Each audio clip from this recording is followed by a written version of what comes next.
Togo Info, le Togo à votre portée. Il y a eu 3 jeunes qui ont connu la mort, le trépas dans mon quartier. Et c'est au 3e trépas que j'ai dû hausser le ton pour leur dire ça suffit. Parce qu'on ne peut pas vouloir protéger des vies et en détruire à la fois. Auquel cas, ce n'est pas pour protéger nos vies que ce système est établi. Et d'emblée, les mesures d'accompagnement, donc les mesures du couvre-feu ont été allégées. Et là, j'en rends grâce à Dieu et aux autorités qui ont su prendre la mesure de la situation.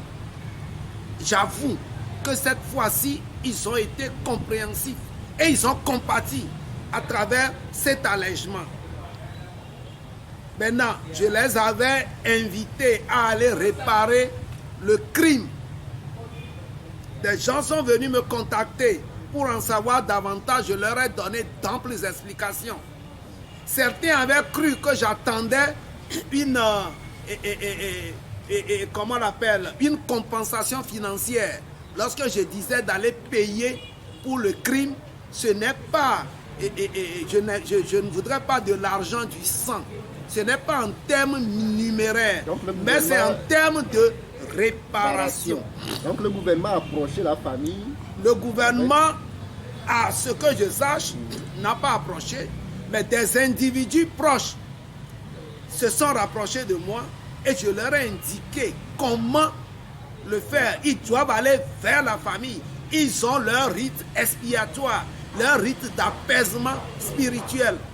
Et que s'il ne me revient pas de le faire, ni de prendre un quelconque sou à leur niveau pour m'apaiser. Ce n'est pas moi qui suis offensé pour qu'on vienne m'apaiser, mais de par mon statut de leader d'opinion, je dois faire le plaidoyer pour mon peuple. Lorsque je sens que la population de Mont-de-Sang est en danger, il me revient de crier garde. C'est de cette manière que je peux porter leur désolation jusqu'aux oreilles des autorités. Ne pas le faire, c'est verser dans la complaisance. Savoir qu'on nous trompe sur un certain nombre de sujets et se taire, c'est accompagner ces mensonges-là et verser dans la complaisance. C'est pour cela que tout ce que je dis, je les soupèse et mes argumentations sont étayées, soit de chiffres ou de bases techniques ou mathématiques ou scientifiques. Je ne fais pas du dilatoire et je ne fais pas des affirmations gratuites. Et tout ce que je dis est vérifiable et sur le plan physique et éventuellement sur le plan psychologique.